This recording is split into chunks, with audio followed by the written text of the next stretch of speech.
Hello everyone, this is finally Waterline Strikes Again, and today me, Philip Sabactavian, and my dear colleague Arthur Evin are going to talk about probably the hottest and the most important topics about our game for the very, very long time, Submarines.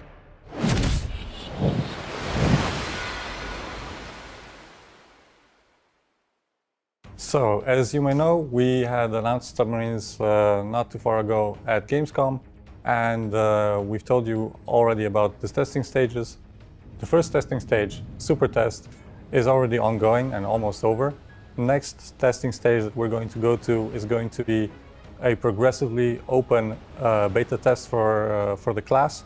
We're going to invite more and more people to that with the aim of polishing the build before adding it as a separate game mode to the game client, where we'll be testing it for a fairly long period of time, which will allow us to balance it correctly until introducing it to all of the major game modes that you currently know and love.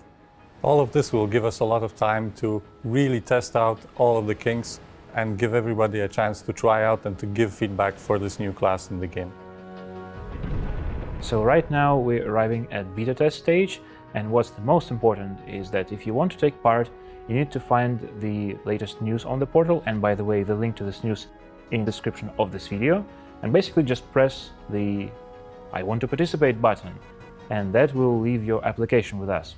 So we are going to let the players in small groups, and what's interesting, we'll be concentrating on tier 6 for now, because we don't want to spread our efforts. We want to make one tier right for a start.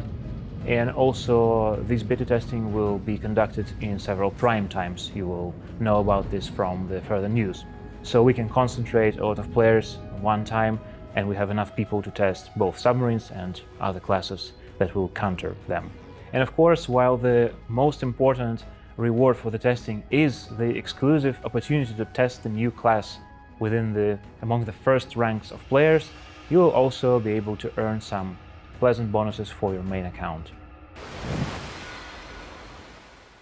So after Gamescom, we've obviously been following the community sentiment and the discussions, and we've kind of put down some of the major points that we wanted to take the time to address already now. One of them is about the speed of submarines. So obviously during the streams and in the videos you saw that submarines are quite a bit faster than they maybe historically were. You have to understand that this is done mostly for gameplay purposes. There is a specific way that submarines need to move in the game in order to be effective and in order to fulfill some of the roles that we will try to assign to them within the battle space. So we took a bit of liberties there for gameplay purposes, and we also wanted to kind of align the speed of submarines also with the speeds of other classes and in general with the speed of the game, where we have already compressed some of the timestamps and the flow of time to kind of make sure that it's not, a simulation style 2-hour engagement, but that it remains a naval combat action game where, the transitions between the phases of the battle and between the stuff that you do happen quite snappily and not with severe delays between that kind of stuff. So because of that, we're kind of going to allow submarines to keep up with the fleet, to go almost as fast as potentially battleships, both on the surface and under the water. At the surface to allow them to keep up with the fleet, under the water to give them the opportunity to remain mobile and to escape from tricky situations and from potential pursuit of destroyers. Because if we kept them super slow, then obviously once detected they would not be able to evade at all. And even with that increased underwater speed, it's anyway going to be very, very hard to get away from destroyers. While we kind of kept the very, very low speed, specifically for periscope depth, at least in the current design, which is going to kind of simulate the cinematic kind of way of engagements that submarines are usually portrayed as doing, where they're lying in wait, they're sitting in ambush and looking through the periscope, and because of that, it's going to also become a balancing factor and a risk factor for that kind of mode. Yep.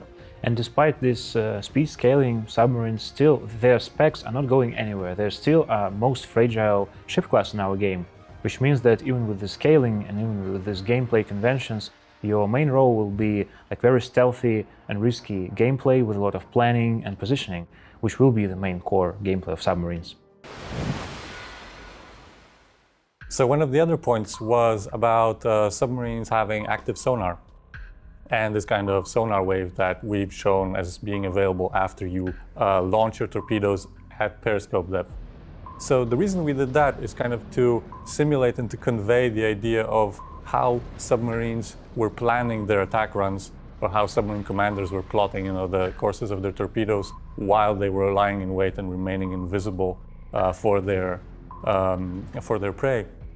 So because that was usually an arduous and boring process, spent with some pencils staring over a chart, we kind of want to have that solidified into this kind of gameplay where you are able to influence your attack run as it happens while still remaining, hidden in this position, in this ambush position, and having the thought in mind that you have to manage your time as well and the risk factor involved with doing that.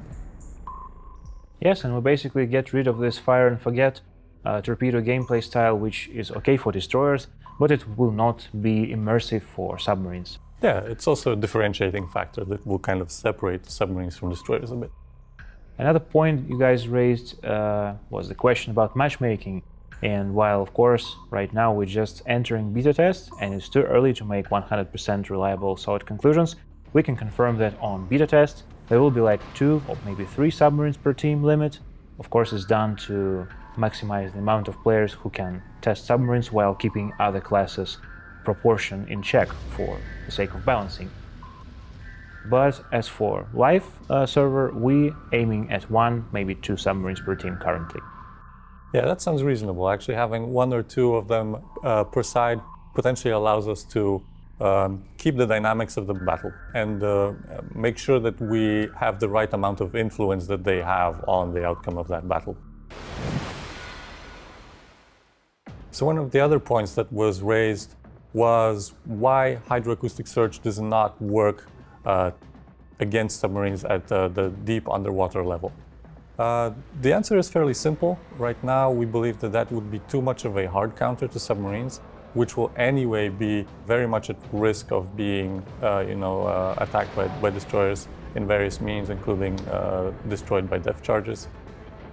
And anyway, this may change based on the results of the testing when we see how the relationship between the destroyer players and the submarine players evolves and how effective destroyers are already against submarines. If it's strictly necessary, we will revisit this decision.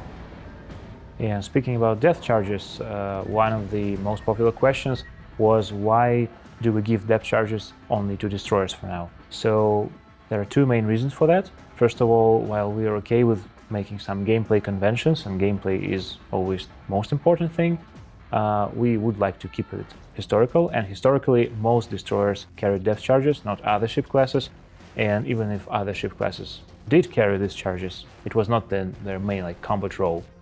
And destroyers were indeed, in reality, the main rivals, the main hunters for submarines. But of course, we perfectly understand that gameplay is most important, so we want counterplay, and we will explore other opportunities if needed. We'll see if it's needed. Maybe some depth charges can appear on other ships, or maybe we'll explore some features like maybe aviation role in submarine hunting, or some other game mechanics which may be necessary. Yeah, we definitely don't want players playing other classes than destroyers to feel helpless against submarines, so we'll be making sure that that doesn't happen. Also, one of the questions that came up was why we're kind of doing this heavy amount of automation with depth charges and with this hunt for circle gameplay mini game for destroyers. And there are 2 answers here. First of all, from the gameplay perspective, we don't believe that it's strictly necessary to add a system with a lot of complexity to do this for destroyers right now. Destroyers already have a lot of stuff to do in the battle, and especially if they are going to have to look at the minimap and keep a lot of situational awareness to be able to hunt submarines. They will also anyway be doing all of the stuff that they're normally doing in battle, which kind of sums up to a lot of stuff that they anyway have to look at. So we don't necessarily need to have more complexity there. And on the other side, we're always also looking at how we can convey, historical facts or historical elements that were relatively complicated or protracted in time, which would mean that they're boring, into a compressed state that we can show kind of cinematically inside of the battle. And the triangulation of submarine positions by destroyer sonar, which would have lasted a long time in normal combat conditions, it needs to be done relatively snappily. So that's kind of our way to portray that element as well. Yeah, and honestly, destroyers probably are the most complex class in the game already. And when we were making studio playtest, I remember I was asking the same question: why don't you let me click to launch these charges? But when you start playtesting it with real and PvP battles, you really have so much to take care of as a destroyer captain. So basically, you probably don't need to control another type of armament. And also, these depth charges usually had, I think, the reach of like 500 meters, so it's not like you're going to target anything particularly with them.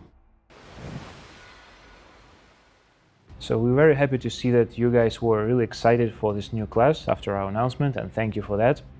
But of course, this is Waterline, so we should underline that you had main concern, and this is counterplay. Some players are just afraid that this new, very specific class can be unhealthy for the game. We will be very, very careful about this, and we'll test it thoroughly to make sure that everyone can do something in different game scenarios. And right now, if we recap, submarines are quite fragile. They are vulnerable in surface position, they're vulnerable at periscope depth. Each time they do sonar ping to be efficient, they will give out their position to the enemy team. They are relatively slow, even with the scaling. They cannot reverse fast, and they will have like limited torpedo range, so they will have stay close or medium range to the enemy.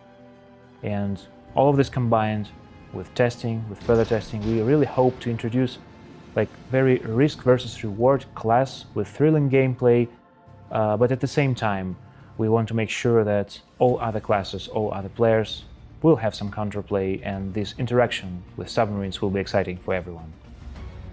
Exactly. So taking that into account, please guys help us test them, and please keep an open mind. Remember, this is Waterline and this is testing, so everything is still subject to change. We will be taking your feedback on board and looking at the stats from the test servers to see how the classes interact with each other so that we can build the best interactions into the game.